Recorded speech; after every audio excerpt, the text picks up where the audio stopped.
It is the 23rd day of March 2014. Many thanks for joining us in our bulletin tonight. As we start you off this week, of course, we'll be taking a look at the marriage bill that was passed in Parliament last week. We'll be asking you, should the President assent this bill into law? Causing quite some controversy, but we will definitely make sure we discuss it with as little emotion as possible and try to put it into perspective. What's the way forward now?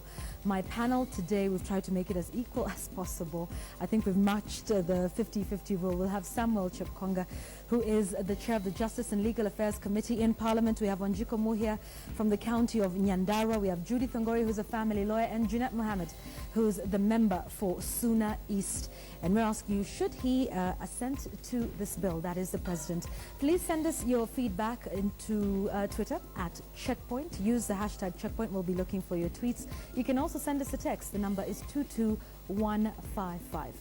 But let's get to our top stories today. And we start off the news this week on a tragic note. At least 5 people were killed and over 20 others were injured when gunmen raided a church and opened fire on worshippers in the Likoni area of Mombasa.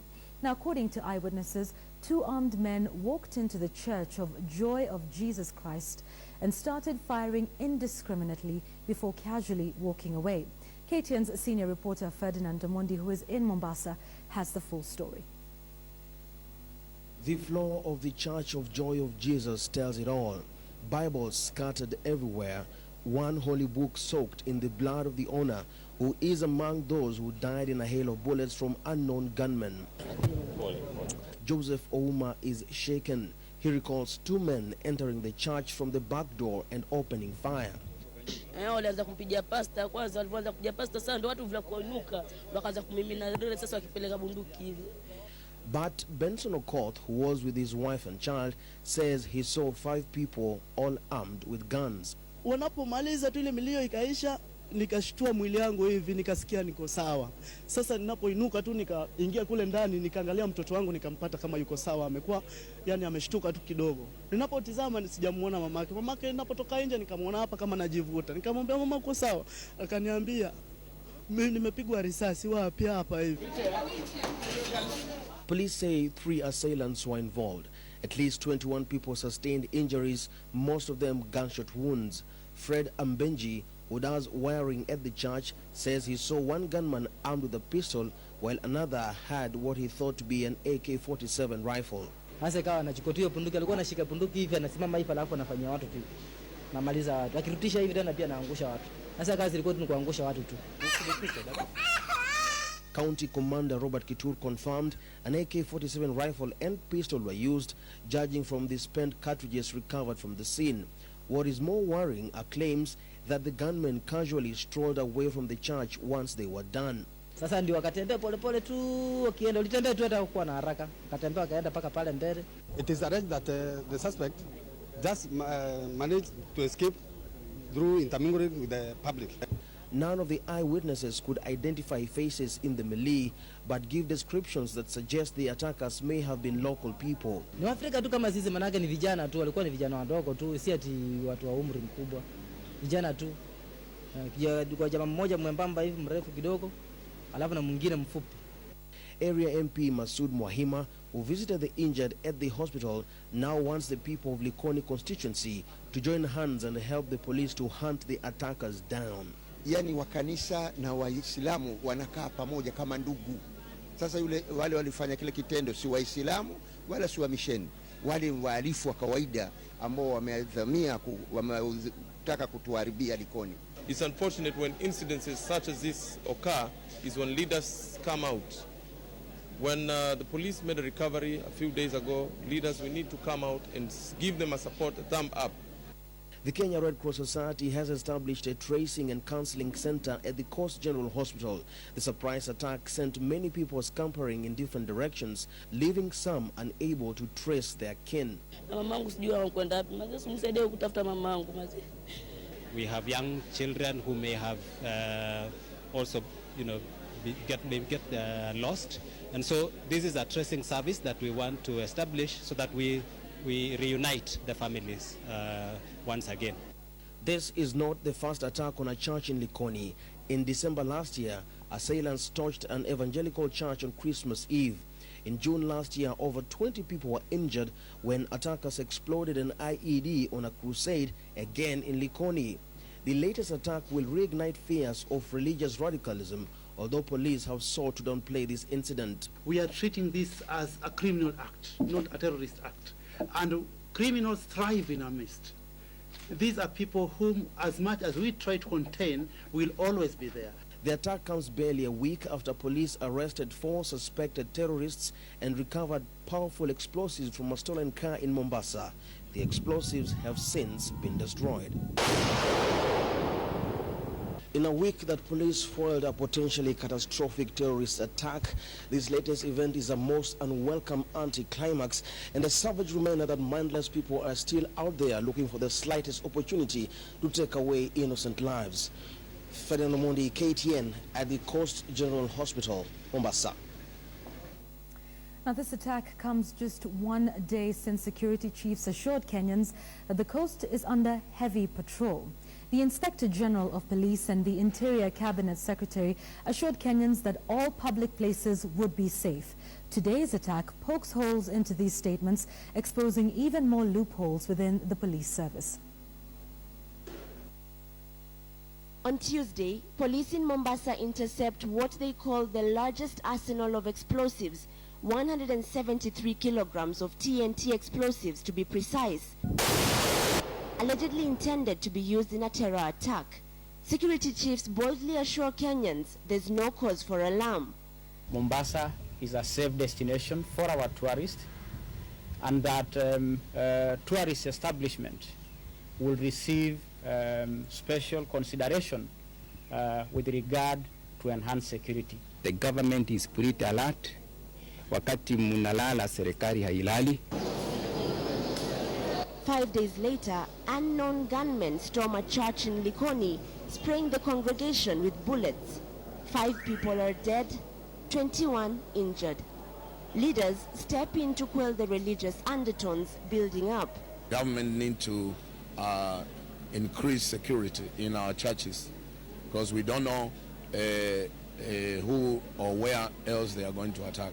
Tunataka serikali isilale, siku zote iwe macho kabisa, na pia vile vile raia. Hili ni jukumu letu sote. Hakuna namna, lazima tuwe na ushirika na tuweze pia kutumia mikakati ambayo yataleta afueni katika jamii zetu na kuweza kutuliza nyoyo zetu, manake panapoingia dini kuna hasira kubwa sana. The right to life belongs to every person, and whenever there is a violation of any kind, then we must condemn it in equal sense. The Interior Ministry takes to Twitter, stating that police were only 100 meters away from the crime scene and that they responded swiftly, but the gunmen managed to escape. At Vigilance House, however, the police spokesperson has a modified version of events.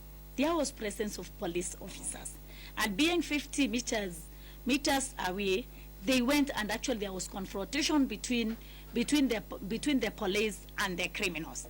And it's after they overpowered, and there is a slum within that area, they escaped to the slum. Al-Shabaab militants have committed similar attacks on churches in Nairobi, Mombasa and Garissa in what they call retaliation for the Kenyan Army's incursion into Somalia. But police say it's premature to link Sunday's attack to terrorism. The more the government strategizes on how to flush out terrorists, however, the more flustered it appears. Terrorism continues to grow in shape, in color, in behavior, and therefore when it assumes the face of radicalization, we will treat it as a face of terrorism that will be met with full force. Experts have mapped out Kenya's coastal region as the most vulnerable to terror attacks after the Al-Shabaab vowed to paralyze the tourist hub. Northeastern region has also been an easy target owing to Kenya's porous border with the conflict-torn Somalia. Nairobi, the capital city and the heart of Kenya's economy, has suffered numerous attacks. All this while the government talks tough, even after being caught off guard by yet another deadly attack. Ashamwilu, KTN. Still on some grim news tonight and more carnage, this time on our roads. 5 people are feared dead and 10 others in critical condition after a matatu plying the Kakamega-Kisumu route plunged into a valley. The accident that occurred near the Holy Ghost Coptic Church in Kisumu's Riat Hills took place when the public service vehicle lost control and plunged into the gorge that overlooks the city, rolling several times. Witnesses say it wasn't speeding, but definitely had mechanical problems as the driver struggled to control its descent down the winding and narrow road. Right, let's move away from that into matters politics now. Mwingi Central Member of Parliament Joe Mutambo insists he is not alone in his bid to push for a constitution amendment through a referendum. The legislator has accused his coalition leaders Raila Odinga and Kalonzo Musyoka of doublespeak over the issue, citing their call for a referendum to increase monetary allocations to the counties last year. And despite seemingly swimming against the current on the delicate issue, Mutambo is convinced Kenyans will back him. Ben Kitili takes a look at the ongoing referendum debate. I will obey, preserve, protect, and defend this Constitution of Kenya. Vows that were taken as 40 million Kenyans watched with a goosebump-raising feeling of pride and achievement. President will countersign. And 4 years down the line, a call for another constitutional referendum.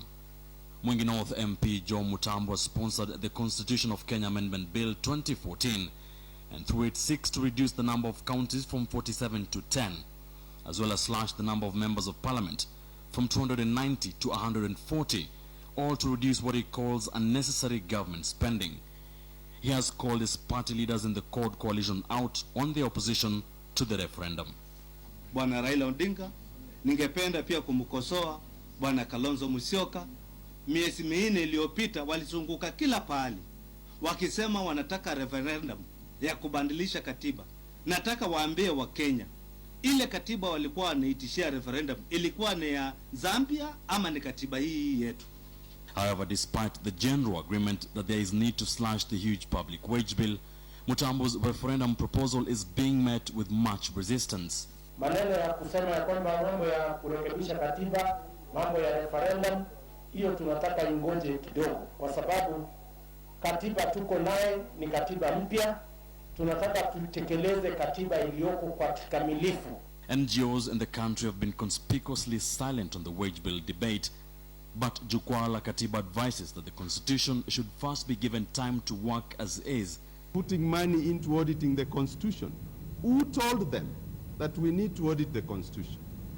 Meanwhile, Parliament's legal team is also working on another bill sponsored by Ainomoi MP Benjamin Langat that is aimed at abolishing the 47 women representative positions, as well as all nominated posts in the Senate, National Assembly and county assemblies. We were told that let us vote this constitution as it is, and then it will be amended immediately. When is immediate? So which way, Kenya? Should Kenyans be preparing to spend another 10 billion shillings to change the law in a referendum? Or is 4 years too short a time to judge the financial prudence of the country's supreme law? Ben Kittil, KTN. No doubt some questions we will continue to face as time goes on. Do keep it KTN for more on that. Now, Deputy President William Ruto is dismissing as inconsequential the debate over the 2013 general election. Ruto has also termed as premature debate over possible alignments for the 2017 general election. The Deputy President is urging leaders to instead occupy themselves with efforts to deliver on their campaign pledges. He was speaking at Mahoho Secondary School in Ikolomani constituency during the homecoming ceremony for the area Member of Parliament, Bernard Shinali.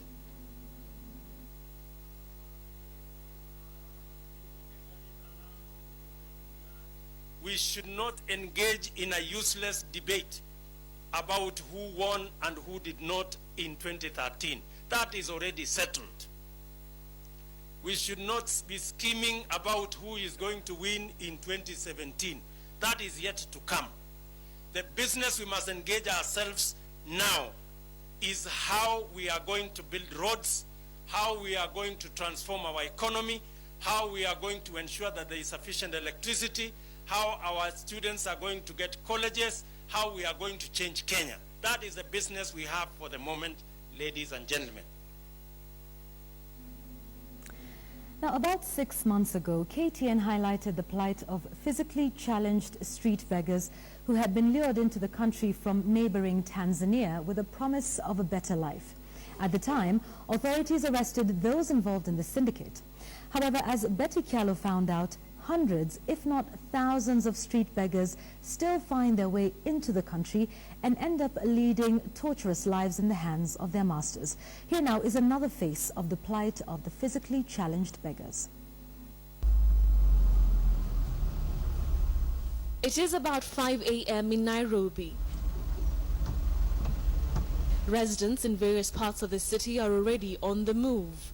A buzz of activities that introduce a new day in the city life. In the thick of darkness, there is another group of people that is also on the move. Persons with disabilities who you often see on the streets. It is in these early hours that they make their way to the central business district by whichever means possible. Many of them jostle to get space on the few border operators whose riders are patient enough to ferry them to the city center. Their safety is secondary. It is believed that a good number of these street beggars are brought into the country from neighboring Tanzania.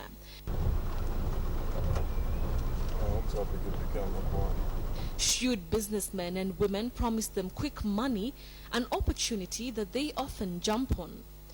Every morning, they are brought into the CBD and placed in various strategic points with human traffic under the watch of their masters. They wait all day as sympathizers toss a coin. Ninakuja hapa kukaa ili kusudi nisaidiwe na watu. Sababu mimi sina jinsi ya kuweza kumlea huyu mtoto. Na pia babake ni jinsi nilivyojifungua. Huyu mtoto baba yake alimkataa. Akadai tumuue. Hawa walemavu hata shilingi hawawezi wakaguza katika pesa ile. Kwa maana ile pesa kuna tajiri wao ambaye amewaajiri, ambao amewaleta hapa Kenya, ambaye amewakombolea nyumba, ambaye anajua kile ambacho wanakula na wanakunywa kwa kila siku. It is a vicious cycle. The rule is, if you don't get money, you simply do not eat. Now, the thirst for money has led to what you would describe as modern-day slavery, where the vulnerable have to lead a do-or-die life to fatten the pockets of the greedy. Mlemavu saa zingine atasikia kwenda haja. Mlemavu saa zingine atasikia kunywa kikombe cha maji. Lakini akiwa pale haizi enda haja, haja anaenda hapo mahali yupo. Maji haizi akakunywa kwa mchana mzima na atashinda pale. Na ikifika ni kama mchana, hao ambao wamewaleta kama matajiri wao ndio wanazungukaga wakiangalia wao walemavu, wakiwaangalia kama mtu yuko pale, kama ule mwingine ambaye aliyeko pale yuko pale, na kama hauko jioni mshahara hakuna. October last year, a human trafficking syndicate was discovered in Mombasa, with 6 suspects having been arrested. A group of persons with disabilities were found locked up in a room after being lured into the country to pursue greener pastures, only to be forced to hit the streets begging. It is reported that many of these syndicates are operating in the country and no concrete measures have been taken to apprehend the culprits. Na walemavu wale ambao wanatolewa Tanzania, hilo ni jukumu la serikali kuhakikisha kwamba hakuna mlemavu anatolewa nchi nyingine, analetwa nchi nyingine kuomba senti. However, the story of the plight of people with disabilities goes deeper, especially for Kenyans who have been forced to beg to survive. Many of them say that opportunities are hard to come by and funding by the government ran dry at least 6 months ago. Hiyo board haijawekwa, pesa imelala huko treasury. Sasa sisi kama walemavu tunataka hiyo board iwe in place na mikakati ipangwe ya kisawasawa ya kuhakikisha kwamba mlemavu amesaidika. According to the National Council for Persons with Disabilities, the expiry of the Council's Board of Trustees has seen no funding trickle down to the PWDs. We sympathize with the people with disabilities because, as I said, we cannot release the funds until the board approves, because that is the work of the board. It's not the work of the secretariat. However, what we are doing as a council, we are getting requests, and we are trying to inform them that once the board is in place, we should be able to give them all the funding they have requested for. Apart from funding from government, this vulnerable group laments that opportunities that were once their preserve have been taken over by people who are able-bodied. Zile kazi ambazo tulikuwa tumezoea walemavu wanafanya hapa Nairobi, kama za kuuza peremende na sigara na kufanya kazi ya shoeshine, na pia zile vio viko hapa Nairobi zingine walemavu tulikuwa tumepewa, siku hizi hazipo. It is a situation that calls for urgent attention. People with disabilities say the government needs to act fast and install a board that can give them the financial support that is rightfully theirs. They also say they need opportunities in order to attain self-sufficiency. Betty Kialo, KTN. Right, to a story on the family setting. The rising number of child upkeep at the Children's Court is said to be at its highest. With more parents accused of abdicating their responsibilities, some cases have been awarded up to 6 million shillings for upkeep. Others have received a paltry 200 shillings a day. KTN's Winnie Kamau sheds some light on this issue that continues to raise concern. 43-year-old Rosemary Musula is a single mother of 4 children. She lives in Voi, where she is a hawker. She goes around selling fruits and other merchandise at the Voi stage. At the end of the day, she resigns to her single-roomed house where she is raising her children. Na ninapitia hali ngumu kuwatafutia watoto. Inafikia mahali nashindwa hata kulipa nyumba ya mwenyewe, school fees, na tena huwa najitafutia riziki yangu pale stage. She says her partner abandoned her to fend for herself and the children. She hopes to locate her partner so that they can pull resources from her sales and his proceeds from his mechanic job to sustain the family. An increased awareness of people's rights in Kenya has led to an increase in the number of child maintenance cases filed in the court today. Baba watoto alikuwa, lakini sasa hakutaka kusaidia watoto kabisa, akatoroka zake akaenda, akajikuta tu nimebaki na watoto peke yangu. Personalities ranging from the high profile to those in the informal sectors are now being hunted to take responsibility of their families. The Children's Act 2001 expressly provides for their responsibility in Section 6.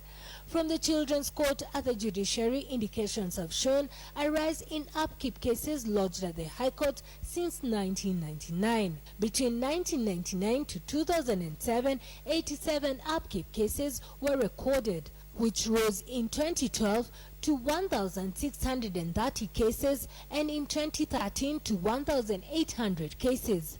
In less than 4 months this year, so far 317 cases have been lodged, bringing the total number of cases filed in the Children's Court to 5,649 cases. Experts attribute the increased number of cases to the awareness and the provisions of the law. Quite a high percentage of persons who appear in the Children's Court are on self-representation, meaning that they do not have lawyers. So between, say, 5 years ago and now, you see a marked increase in the number of people coming. And there is actually a difference because people feel that is a court that they can identify with. Though parental responsibility is borne by both parents, the standards of living guides the maintenance costs of the children. It's not practical for somebody to give everything they earn. They have rights too, you know. And what the courts would try to do is issue orders that are capable of compliance. Look, if you earn 30,000 and I come and tell you pay 30,000, why would any human being work? You know what I mean? It's not possible to just work for others. So you'll actually find that the courts will tend to order even less than 50% of what a person earns, you know, as maintenance. On December 30th, 2012, a radio presenter was awarded 4.5 million shillings by the court. She had sued a prominent businessman for her child's upkeep. The highest maintenance award given was 6 million shillings, while a matatu driver was charged the lowest at 200 shillings per day. But some Kenyans have varied opinions on the upkeep cases that have been reported recently. I think it's good, so that men should be responsible. So if men just want to go around sleeping with women, they should be prepared for the consequence. The things about ladies becoming gold miners and selling their womb, that is it. You can't accuse a woman of trapping you when you're a grown-up man. If the man is running away from his responsibility and is being irresponsible, then the girl should get hold of him through the court and get the child maintained. For Rosemary, the maintenance case remains a dream that one day she hopes will become a reality. As many Kenyans get aware of their constitutional rights, women have not been left behind. Thus the increase of the child support cases that have been lodged in courts. But we are yet to see whether the men will come out in equal measure. Winnie Kamau, KTN, Nairobi.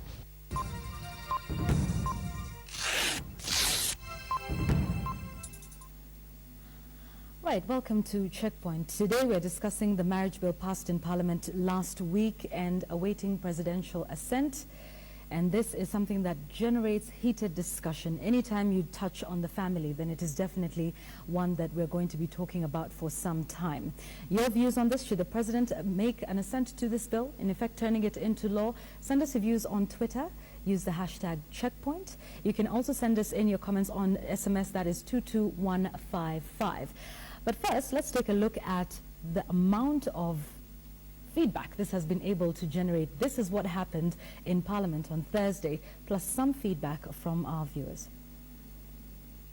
When you marry an African woman, she must know the second one is on the way. The third one is on the way. But I think it's important that you, as the man of the house, inform the rest of your wives that you will agree that you are bringing in another person. If he tells me that he wants to marry, number one, what did I do wrong that he wants to marry? Number two, why should he marry the second wife? Number three, will he be responsible? Will he be able to take care of all of us? Why men are jittery is because these people want to take our wealth. If this law would have been in place, Chair, maybe I would not have been born and you would not have had a member. Mumias is will not have a member of parliament by the name of Washiali. Yeah, that was quite the debate last week. Today we want to try and put that into perspective. So let me introduce you to my panel tonight. We've tried to keep it 50-50, by the way. So hopefully it'll be a fair debate. Let's start on my extreme left. Honorable Wanjiku Muhia, thank you so much for joining us from the county of Nyandarua. Honorable Jeanette Mohammed, whose statement seems to be very famous, not just in Kenya but across the world as well. Member of Parliament for Suna East. Judy Fangori, family lawyer, and Samuel Chepkonga, who's the chair of the Justice and Legal Affairs Committee in Parliament. So let's start with you, Mheshimiwa Samuel. Tyranny of numbers is what the women are calling this, that you bullied the women and that this bill being passed was a disgrace to women and discrimination against them? Thank you, Yvonne. First and foremost, since we are at Checkpoint, may I just point out that the bill has actually not been passed. We are still, we just concluded the committee stage. On Tuesday, the question will be put when the House reconvenes. So we hope that the bill will be passed on Tuesday so that it can be forwarded to the President. Now, there was no tyranny of numbers. In fact, when we convened, it was almost an even number. The thing was that people were extremely very reasonable with the amendments that were being brought. You have seen Honorable Jeanette's clip. If we put it in context, there's too much talk about polygamy. Parliament is not encouraging, neither is it supporting polygamy. In this country, polygamy has been legalized by the courts for many years. In case law, you will find many cases, many precedents, in which the courts have decided that customary marriages are marriages like any other marriage, whether it is Christian marriage, whether it is Islamic marriage, they are the same. What this law seeks to do is to codify what we call customary law marriages. And the law seeks to make it registrable. Okay. This was not done before. It will give now women and men status and give customary marriages status like any other marriage. Okay. As you know, Parliament passed the Matrimonial Properties Act last year. That particular act conferred some rights to the first and second wife, and that is mentioned specifically in Section 8 of the Matrimonial Properties Act. The marriage bill is just in support of the Matrimonial Properties Bill. Okay. Yeah. That is the legal terms of it, and we'll get to some of the nitty-gritties of the bill, because I think everybody thinks this is about polygamy when there's a lot more to this bill than that. But what some of the women legislators are saying is that you essentially bullied them, their views were not taken into consideration. True, false? Let me put it in the correct perspective and context. In the current marriage bill, as it is in its format, there are 5 types of marriages. The first marriage is the Christian marriage. That is for persons who both profess the Christian religion. Secondly, we have the civil marriages. And under Christian marriages, it is only monogamous. It cannot be converted. Once you have entered into it, you cannot convert it to become polygamous. It is for keeps for the rest of your life. Okay. Then we have the civil marriages, which is part 4 in this bill. Now, that is also monogamous. It cannot be converted to become polygamous. Okay. The third one is customary law. Under customary law, if you get married under customary law, as it is in the Act, and everybody knows customary laws are always, marriages are always either potentially polygamous or they are polygamous. And so once you get married under the customary law, you cannot convert. Okay. Now, the fourth one, we have the Islamic marriages. And they are two. If you get married under the Sunni sect, then it is potentially polygamous. If you get married under the Shia sect, it is only monogamous. Okay. Then the final one is the Hindu marriage, which if you profess the Hindu faith, then it is only monogamous. And you will do all that pertains to that. Exactly. Let's get to you, Mheshimiwa.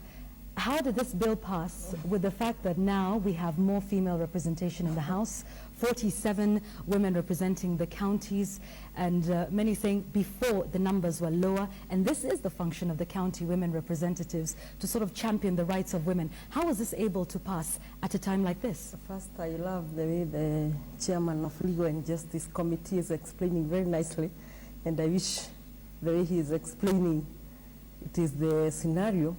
And I want to say that the bill is not meant for 47 women or women in parliament, because you are a representative of the people, be you a man, be you a woman. And when you are elected, you swear with the Constitution of Kenya to defend the rights of Kenyans. And so it should not be a tug of men versus women. It is upon parliament to give what is good to Kenyans. So to the male legislatures, is what they are giving women of Kenya the right. For instance, the very controversial clause of women asking to be informed in the case a second or a third wife, as Junet's but then, goes by. As you say, the law is for everybody, but you are there to specifically champion the rights of women when a legislation comes up that will affect women adversely one way or another. And we hold that dearly, and you refer to one of the legislature, a female legislature, saying this bill is for women, because definitely women in such scenarios suffer most. However, the timing of this bill was not in good faith. For instance, we had a conference in New York for the last 10 days, and over 15 women were out there. We had also another conference at Geneva, and several other women were there. And so by this time, there were very few. It was tabled, the timing was not in good faith. Having said that, I can tell you for sure, and this can be seen from your screen, that we were almost 50-50. And when the bill went on, and we were just about to vote, some of male legislatures sent SMSs, and we saw several men coming in who are not in this bill debate, so they just came to vote. Couldn't the same thing have been done on the part of women? men? No, we couldn't SMS when they're in New York, you know.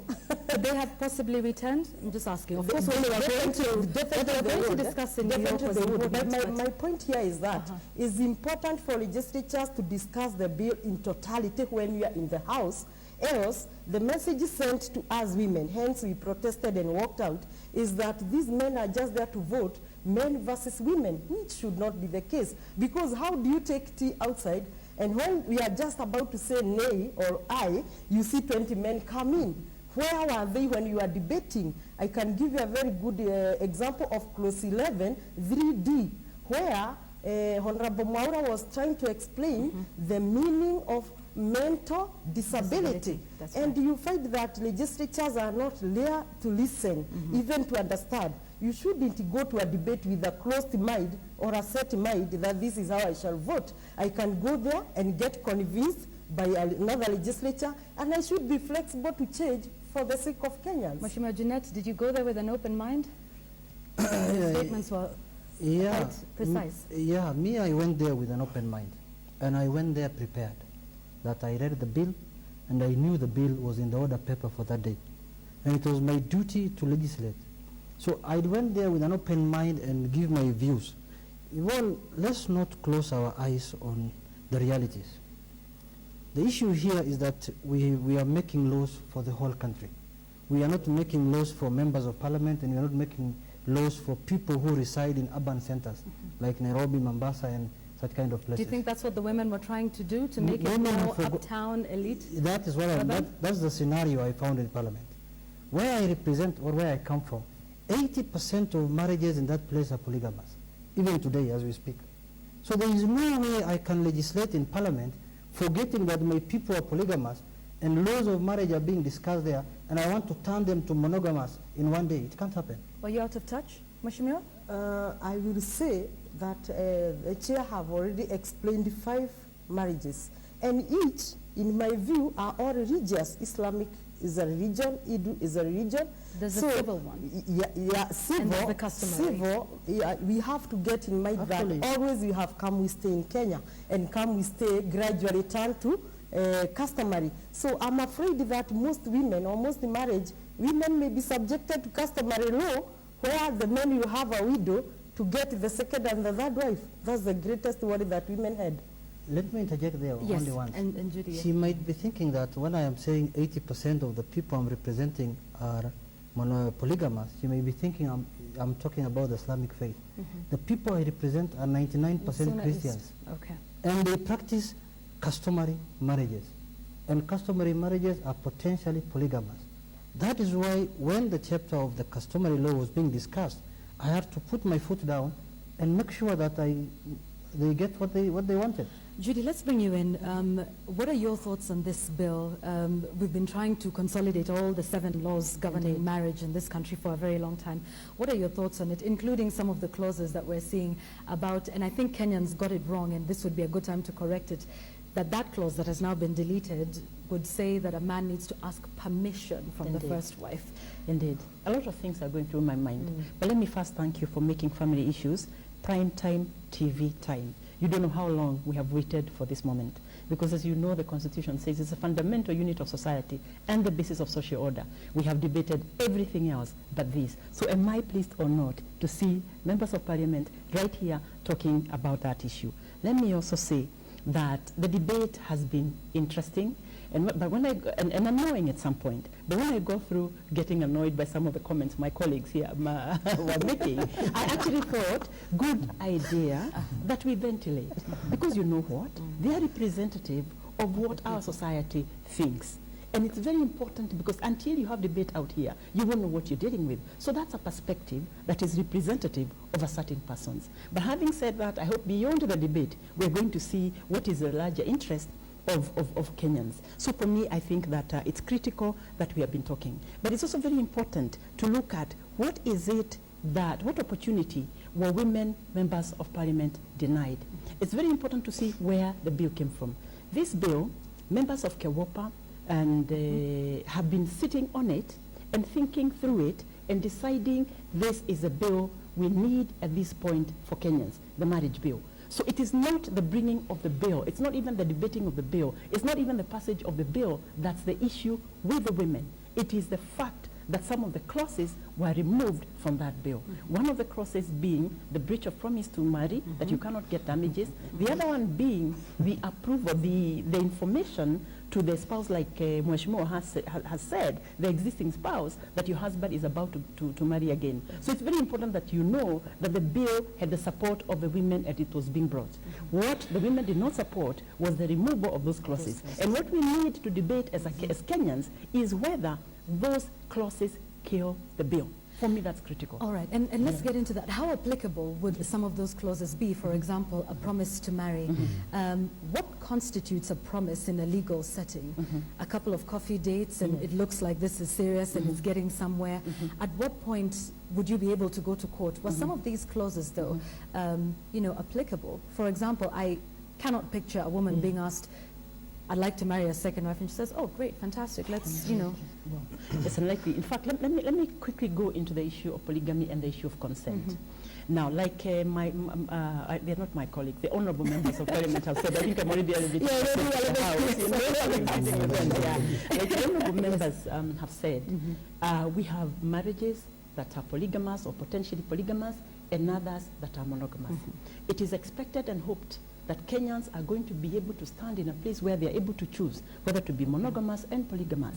And by the way, I keep saying, the people who benefit from this are actually going to be the women. Why? Because today, you will marry under a system of law that's monogamous. But upon the death of your husband, under the Law of Succession Act, polygamy kicks in. And you're told that your husband is being posthumously awarded a wife that he didn't have. So women are going to be able to know, am I in a polygamous or am I not in a polygamous union? Going forward, a very critical factor. Now, the fact of consent happens at the time you sign on the dotted line as to whether you want a polygamous or a monogamous union. That's where consent is dealt with. What this bill intended, however, is that you would be informed that your husband is about to marry another woman, another wife, whether she's second, third, fourth, or fifth. And that, of course, is reasonable. It is reasonable that so it was just information. It was information. It was information number one. Approval. Yes, and then it says... okay. No, I think it's important. Approval. You know, and I'm a lawyer myself. And when I speak in the manner in which I do, it is not that I am encouraging polygamy. It's just that I'm saying that there is polygamy that exists in this country and exists across Africa. You know, there is no culture that is known to me that the husband would go to the first wife or second wife and ask for consent or seek approval. It has never happened. Let me even give you a classic example. In fact, I'm surprised that when Wanjiku Muya is denying the fact that, in fact, last year, she congratulated one of the members of parliament who had just acquired a third wife. And she never asked whether there was consent. In fact, there's every likelihood that there was no consent in this matter. And yet she was the first one to congratulate. Let me give another live example. Last year, the king of Swaziland married his 15th wife. And in fact, he married he picked this 15th wife during the reed dance. Yes. And in this reed dance, she just picked this lady this painter who was very good in dancing. And she says, this is my 15th wife. And she was taken in. She did not, the king never asked for approval or information. Let's bring in Muhia here to give us the right of reply. You were busy. You see, for such a member of parliament to bring in a third wife and give 47 cows, it was clearly that there was information. For such a king... And you are aware of this? And you were aware that there was consent? The other two women were aware.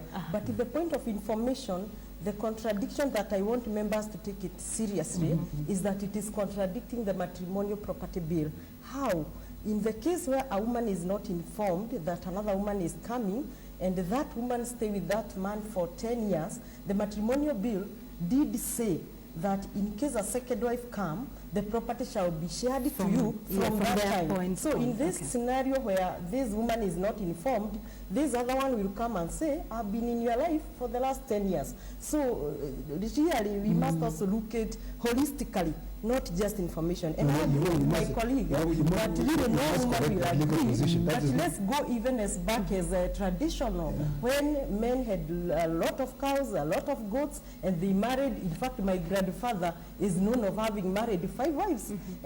But you find that the economic status of then, the culture of then, the way of taking things was clearly allowing. But today, even men are not able to take care of one woman. So are you against polygamy? Entirely? Definitely I am, because I'm a Christian, and I Well, she's also that married and a Christian. But however, I'm not arguing from a Christianity point of view. I'm arguing like a leader. Because some would say that, yes, you are against polygamy, that is all well and good, but some of the people you represent are not necessarily I'm saying, of we've the same seen faith. even today some of our neighbors who are polygamists, they have even 3 wives or more, and they live very, very well. So we really cannot go to personal choice of life. But I want to protect that woman who will be subjected to customary law, and she will not have money to have a church wedding. She will not have knowledge to go to the registrar. And we know even some parts of our country, like Marsabit. But can't that be sorted out after the bill is passed, and you know that we would have a civic education exercise to educate the people? In fact, let me say this. How much more maybe before Junaid comes in, it's important for us to put this debate in correct legal context. Honorable Muya claims that under the Matrimonial Properties Act, which she passed herself, she was in the house. Yes. In fact, it is very clear that any property that was acquired during the subsistence of only one wife, when the second wife comes in, at whatever point she comes in or she appears on the scene, she does not claim the property that was acquired by the husband and the But her point, though, is if the first wife is not informed, then she wouldn't know when to begin to... This law is very clear. In fact, it deals with that issue. It states very clearly that you only become a wife upon conclusion of the various steps that are required to be completed in a marriage. I want to jump in. I'm sorry, Mheshimiwa. Okay. Very important. We have said the customary marriages will be celebrated in accordance with the customs of the people. Beyond this bill, they're going to be celebrated in accordance with the customs of the people, such that the community that Mheshimiwa Chepkoga comes from, if consent is required or information is required, that shall be done. Because in fact, there has to be a witness who says that this marriage has been done in accordance with the customs of those people. So therefore, this for me doesn't kill it, because we will put you to task as to whether all these steps were taken in accordance with the particular customary whatever. But may I also say something very, very critical? What I have seen in the reports, in the media, has surprised me a bit. It appears like this gentleman imported polygamy into the bill in the House. And I think we actually need to track a bit and see where it all began. Because for me, the beginning of it is 1902, when the Marriage Act came into force. And we were told the way to get married is monogamous unions under the Marriage Act. But you know what has happened since 1902 is that there have been several acts, including the African Christian Marriage and Divorce Act. None of them recognizes customary marriages or polygamy for that matter. Nonetheless, and that notwithstanding, polygamous unions have continued to compete side by side, so that even in the latest cases you find in court, especially after death, issues of polygamy come up. The point then is that it was necessary for us to recognize what's happening out there. We cannot sit here in the studio and say act like monogamy is a way forward, especially as women. It doesn't suit us at all, I can tell you here, with my colleague here. It doesn't. But then it isn't about us, and that's why they talk about value clarification. You ask Mheshimiwa whether she supports polygamy, and she's told you at a personal point. She doesn't. But then it isn't about her. She's saying it's about the Kenyans. The constituency where she gave us greetings from there, a lot of the people are in polygamous unions. If you legislate against that, for who are you legislating if you forget those people? Mheshimiwa, let's have Jeanette in before we get to Muhia. What I'm saying, Yvonne, is that I'm very happy the way Judy has talked. This bill is not about marrying wives only, polygamy. It's about many other things that I think are beneficial to the women of this country. Because even when it comes to polygamy, women have options, as has been said by the chairman. You can marry through the Christian way, which is monogamy. You can marry through the civil. And we expect the civil marriage to be very cheap. We expect the government to charge very small fee so that you can just walk into the registrar and do a marriage. And that will be monogamous. There is no way you can turn it into polygamy. But now we are Africans. We have got African values that we need to cherish. When America, for example, or Europe, tells you that you must respect homosexuality, you must, that kind of things. Why are we running away also from polygamy? We are also African. Why can't we tell Wazungus, Indians are doing, the way she told me, Indians are doing tourism in medicine. We can do tourism in polygamy. Why are you running away from your values? Someone somewhere is telling you, you must respect the rights of homosexuals and gays. Why are you running away from polygamy when it is practiced amidst you? Me personally, I'm a Muslim, and the Islamic faith allows polygamy. But at the moment as we speak, I'm in a monogamy relationship. Is that likely to Please turn stay. polygamous? Is it a polygamous It's one not or in my monogamous? immediate Now that you plan. brought it up. No, it's not in my immediate plan, but I have the options. You see, Okay. the law does not bar me from doing it. Right. That is the thing we're looking at. Okay. We should not restrain people. When you tell a polygamous society who are married under the customary marriage, you tell him that go and seek approval from your wife. Definitely she will not give him approval. What is next? He will marry 10 wives and hide them somewhere and tell her, I'm in a safari in Nakuru and he is not in Migori. All right. And he's just in Migori. Mheshimiwa, Thank you. I don't want my colleagues to miss a point, and I see they are missing the point. This is a very good bill, and women are happy, and it has over 90 articles, which several of them are very good.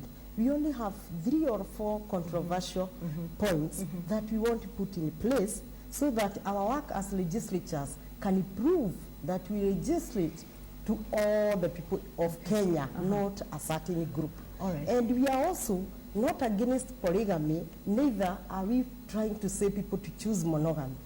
Why we say that the people should inform, men should inform the women looking at the culture which the chair keep on referring to. If you refer to the tradition, these women clearly were informed. In fact, we know of cases where the first wife went for the other wives for the husband. And this is the case we want to bring on board. We want to say yes, if it is polygamy, if we have to have it, let's have a system. Reason, we want to see that woman at Nyandarua County in a very far place who cannot afford a church marriage. And this bill, even these women are crying for their own sons, by the way, not even our scenario. I don't want us to look at our scenario. Look at these gentlemen who are finishing university. They have no job. They will approach my daughter. And because my daughter will have heard that customary law shall lead to polygamy, my daughter will resist. So the men may finally not even find wives. Just hold on the Muya. You know, I think there's a mistake that we're making here.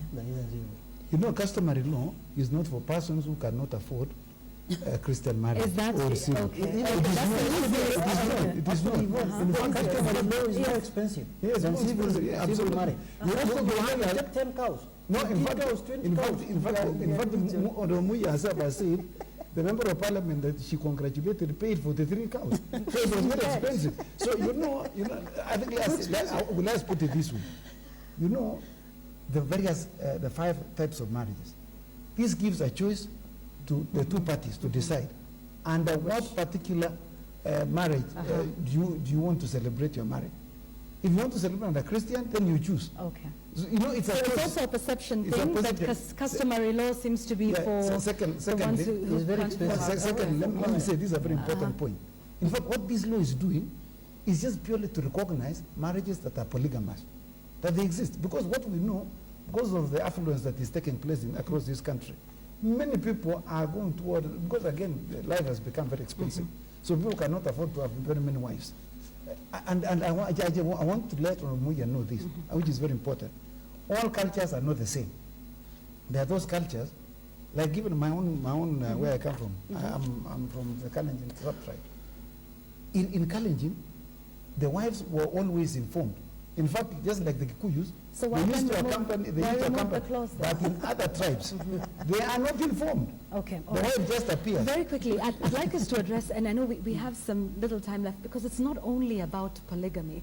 There is, of course, the other one about enforcing conjugal rights, and this is an important one, because when it gets to court, Judy, we would like your insight into this one, talking about the fact that now someone can go to court if they are not getting their conjugal rights. My question to you, one, is it's my word against his. How do you prove that in a court of law? And second, how do you then enforce that? Do you have a police officer that comes in? And of course, we're talking about this leading to cases of marital rape. How do you enforce conjugal rights, restitution of that? It's a difficult one. The honest truth is that it's been there for a very long time. In these laws that we talk about, 1902, 1936, it's been there, has hardly been used. In fact, what we see is a lot of people going for divorce on the basis that conjugal rights have not been given to them. Right. So I don't know, there are some of those sections that sort of hang there. I'm not sure about that they're going to be made use of, but again, it doesn't kill it, you know, the fact that it's there. But I want to quickly go to a very important question that you asked, Honorable Jikomoya. You asked her whether the fact that there are women, what did you say? You said, you know, they're supposed to be women representatives, you know, where were they, what's their issue? I would like to say the following. This is a family bill. It's very important. It's a bill that we ought to see the support of the men and the women equally participating in it. But even more importantly, is that a woman's rights are not guaranteed until family rights are guaranteed. Because you must never forget where the woman is coming from. She's coming from a family, whether it's the family of origin where she was born, or the family of choice that she has chosen. And I'll tell you what, until that area is sorted out, a woman is not sorted. So therefore to say that it's the same thing for the man, it is the one place where we find that we have And that's a great example, even as we conclude, Wanjikomoya, when we all remember Njoki Ndungu for passing the Sexual Offences Act, which wasn't necessarily something that was for women, but it was about protecting the rights of children, although of course women were the greatest victims of sexual offences. There were 9 female members of parliament in the House at that time, 222 members. You now have 47 county reps alone. Let's not even discuss the ones who actually ran you know, for the other 60 in total. 67. We saw in the event of, with the case of Njoki Ndungu, there was a lot of lobbying that was done. She found a lot of support amongst the men because, like Judy says, this is not just men versus women, but she was able to get support of the entire House. Something that we didn't see the women do. This bill was published last year in July. It was in the public domain. I'm not accusing the other women members of parliament, but was going to New York more important? Could they not have cut that short to come back and discuss something that is so fundamental to the family? Would you say then the role of women has been diminished despite the numbers? Let me put it in order that New York is not for leisure, it's official duty, which is designed for that specific time. So if you don't go out of 47 countries, maybe then Kenya miss.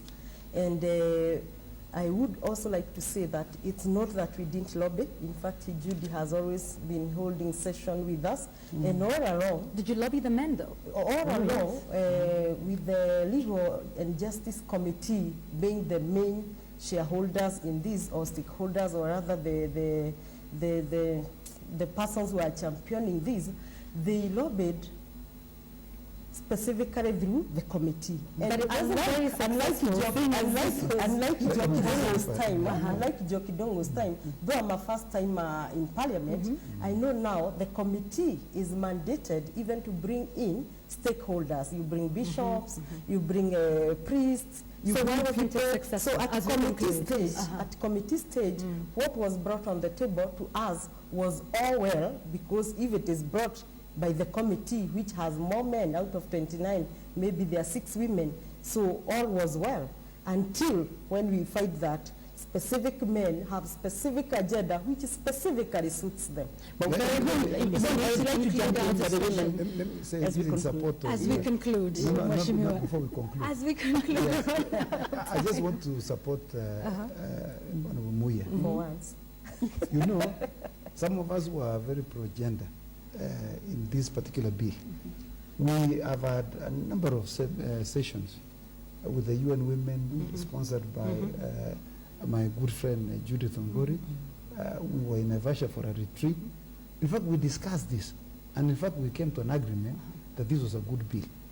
Even don't forget that in the 10th Parliament, this same bill was defeated by the men who are in that house.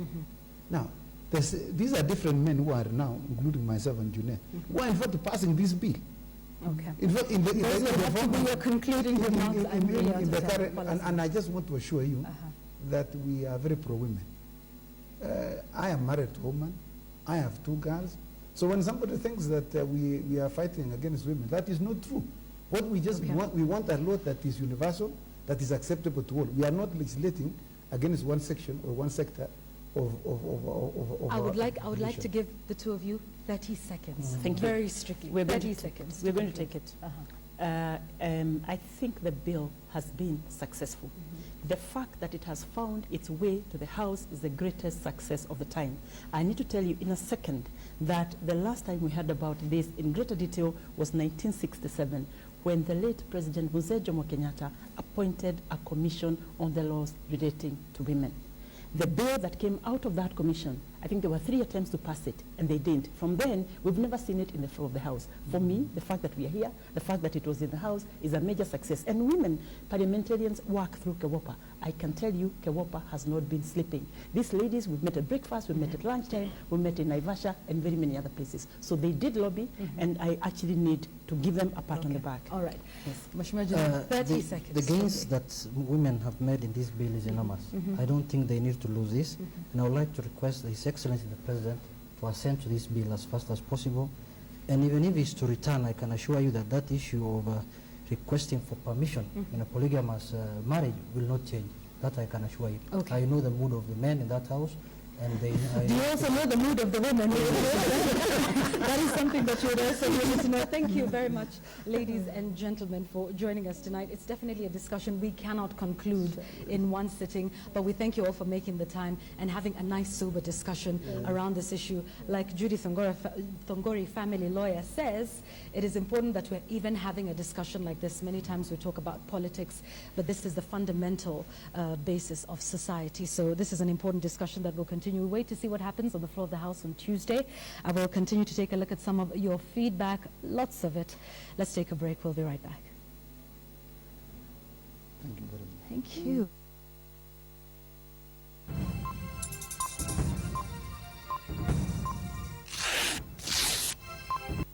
Time for sports. I'm Nicholas Mudimba. The National Hockey League continue today at the City Park turf, with the big boys once again showing their prowess in the league. Wazalendo Youth took on Thika Provers in an interesting match that saw 9 goals scored in that match. Wazalendo pace was unbearable, and they subjected Thika Rovers to a faster game which bore fruit in the first period of the game by scoring 2 goals. Thika Rovers came in a different team, pulling one back, a goal that gave them hope. Wazalendo added 3 more goals to make it 6-3 in the final score of that match.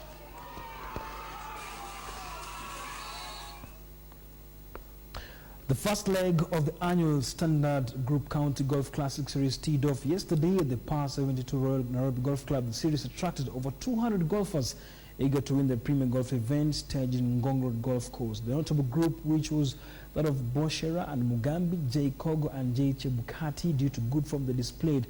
The group of Bills, Gatundu, J. Sadhu and Onsomu, and former Kenya Golf Union Chairman David Mogere was also in high spirit and predicted that the overall winner of the leg would come from the group. The first lot to tee off at 8 a.m. included B. Koyer, C. Baraza, J. Odhiambo and R. Rogal.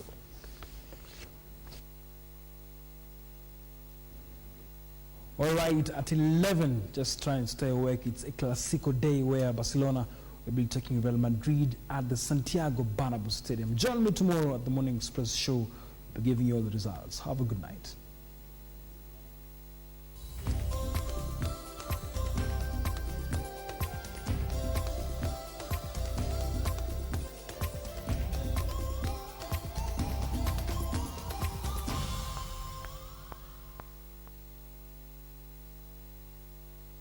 KTN Weather Forecast in association with Mortein Doom Cockroach Killer.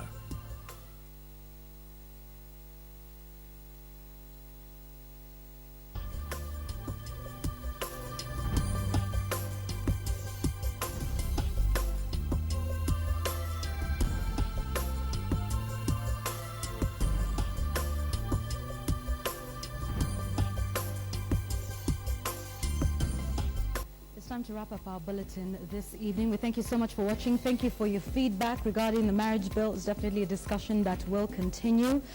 And I just want to remind you, coming up this week, Wednesday, 8:30 p.m., Poachers and Butchers by Dennis Onsarigo, who is killing our wildlife. He has all the answers for you on that documentary, so you do not want to miss that. Make a date. In the meantime, I want to say goodnight. Thank you for watching. On behalf of everybody, Nick Mudimba, William Silla, our sign language interpreter, and the entire crew that made this possible, have a good night and a great week ahead. My name is Yvonne Okwara.